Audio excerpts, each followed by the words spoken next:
So in this presentation, we're gonna talk about planning business message. Before that, let me introduce our member, that is Zafira Jagadhita, Muhammad Affan, Muhammad Fathurrohman, and Zahwa Nura Aziza. Hello, Peter. What's happening? We have sort of a problem here. Yeah, you apparently didn't put one of the new cover sheets on your TPS reports. Oh, yeah. I'm sorry about that. I forgot. Yeah. You see, we're putting the cover sheets on all TPS reports now before they go out. Did you see the memo about this? Yeah. Yeah, I have the memo right here. I just, forgot. But, it's not shipping out till tomorrow, so there's no problem. Yeah. If you could just go ahead and make sure you do that from now on, that would be great. And, I'll go ahead and make sure you get another copy of that memo. Okay? Yeah, no, Bye-bye, I have Peter. the memo. I've got it. Learning objectives. First, understand the nature of communication and its barriers in the digital era. Second, summarize the 3x3 writing process and explain how it guides a writer. Third, analyze the purpose of a message, anticipate its audience, and select the best communication channels. Fourth, employ expert writing techniques such as incorporating audience benefits, the you view, conversational but professional language, a positive and courteous tone, bias-free language, plain language, and vigorous words. And the last one, understand how teams approach collaborative writing projects and what collaboration tools support team writing. Understanding the communication process. Communication is the transmission of information and meaning from sender to receiver. It's the idea of the process passed from person to person. It involves a sensitive process. This process can easily be sidetracked, resulting in miscommunication. The communication process. First, sender has idea. Then, sender encodes message. And then, sender selects channels transmit message. And receiver decode message. And the last one, feedback returns to sender. Barriers that create misunderstanding. Bypassing. An important barrier to clear communication involves words. Different frame of reference. Frame of reference. Lack of language skills. No matter how extraordinary the idea is, it won't be understood or fully appreciated unless the communications involved have good language skills. And the last one, distractions. No matter how extraordinary the idea is, it won't be understood or fully appreciated unless the communication involved have good language skills.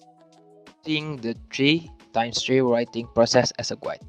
Today's new media and digital technologies allow you to choose from a multitude of communication channels to create, send, and reply to message.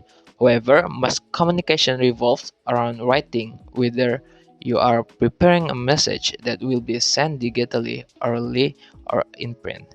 It takes though on writing, many of your message will be digital. Introduction: the 3x3 writing process. There is pre-writing, drafting, and revising. First, pre-writing. The first phase of the writing process prepares you to write. It involves analyzing the audience and your purpose for writing. Second, drafting. The second phase involves researching, organizing, and then drafting the message. And the last one, revising. The third phase of the process involves editing, proofreading, and evaluating your message.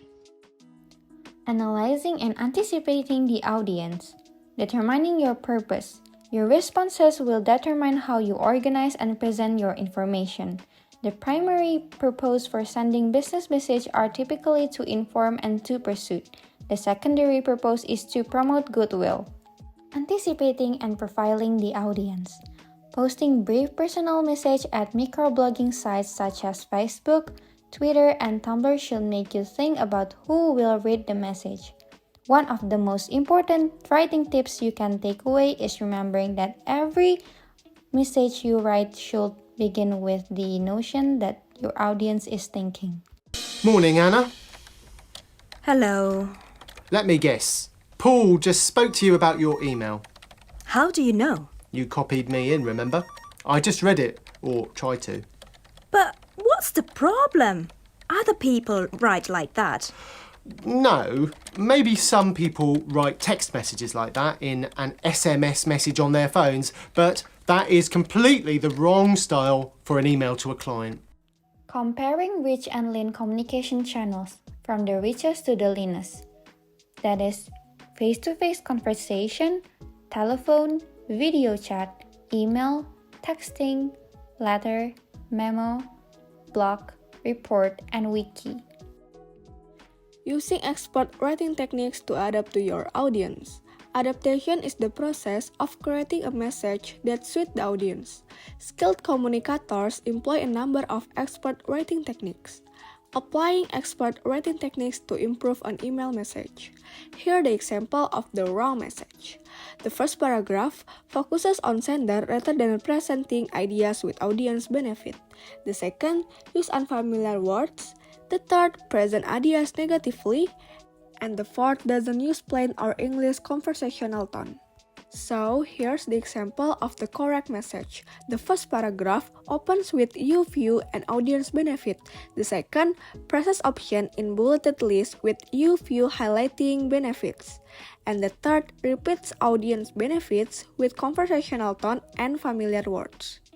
What's the matter, Charlie Brown? My teacher assigned me an oral report. I'm terrible at oral reports, Linus. Every time I get up in front of the class, my legs shake, my hands sweat, and my stomach begins to hurt. I always end up making a fool of myself. Maybe you just need to be better prepared, Charlie Brown. A fear of public speaking is most likely rooted in unpreparedness. What are you talking about? I've had more practice at making a fool of myself than anyone I know. I couldn't be more prepared. Spotlighting audience benefit.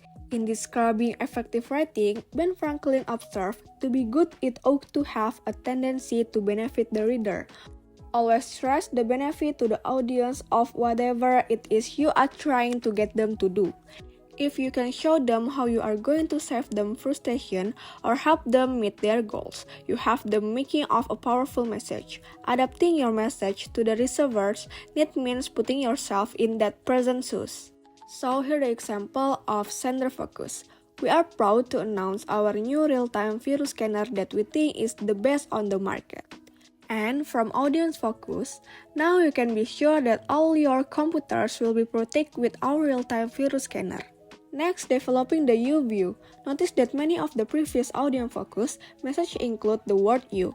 In concentrating on receiver benefits, skilled communicators naturally develop the you view. They emphasize second-person pronouns, you or your, instead of first-person pronouns, I, we, us, our. Whether your goal is to inform, persuade, or promote goodwill, the catchy words you can use are you and your. Compare the following example. Although you want to focus on the reader or listener, don't overuse or misuse the second-person pronoun you. Consider this statement. The message is less personal and more positive. Sounding conversational but professional. Most of the business message you write replace conversation, thus they are most effective when they convey an informal conversational tone instead of a formal, pretentious tone. Just how informal you can be depends greatly on the workplace. We suggest that you strive to be conversational but professional, especially until you learn what your organization prefers. Professional messages do not include texting style abbreviation, slang, sentence fragments, and chit-chat. Being positive rather than negative. Using positive language also involves avoiding negative words that create ill will. Some words appear to blame or accuse your audience. Other loaded words that can get you in trouble are complaint, criticism, defective, failed, mistake, and neglected. Also avoid phrases such as you apparently are unaware of, you didn't provide, you misunderstood, and you don't understand. Often you may be unconscious of the effect of these words. Notice in the following examples how you can revise the negative tone to create a more positive impression. Expressing courtesy. Maintaining a courteous tone involves not just guarding against rudeness, but also avoiding words that sound demanding or preachy. Expressions such as you should, you must, and you have to cause people to instinctively react with oh yeah. One remedy is to turn this demand into rhetorical question that begin with will you please. Giving reasons for requests also soften the tone. Employing bias-free language. In adapting a message to its audience, be sure your language is sensitive and bias-free. Few writers set out to be offensive. Sometimes, though, we all say things that we never thought might be hurtful. The real problem is that we don't think about the words that stereotype groups of people. Be cautious about expression that might be biased in the terms of gender, race, ethnicity, age, or disability. Preferring plain language and familiar words. In adapting your message to your audience, use plain language and familiar words that you think audience member will recognize. Don't, however, avoid a big word that conveys your idea efficiently and is appropriate for the audience. Your goal is to sound pompous and pretentious language. Next, using precise and vigorous words. Strong verbs and concrete nouns give receivers more information and keep them interested. Sharing the writing in teams. A collaborative approach to writing and creating content within a group or team of individuals. When is writing team necessary? Collaboration on team-written document is necessary for projects that are big, have short deadlines, and require the expertise or consensus of many people. Why are team-written document better? Team-written document and presentation are standard in most organizations because collaboration has many advantages. Most important, collaboration usually produces a better product because many heads are better than one. How are team-written documents divided? With big writing project, teams may not actually function together for each phase of the writing process. 3 phases in team writing. Phase 1, pre-writing. Team members work closely to determine purpose, audience, content, and organization. Phase 2, drafting. Team members work separately to collect information and compose first draft. Phase 3, revising. Team members work together to synthesize and edit, but individuals may do the final formatting and proofreading. What digital collaboration tools support team writing? There are some tools such as email, instant messaging and texting, wikis, track chats, and other tools, web and telephone conferencing, Google Docs, and other collaborative.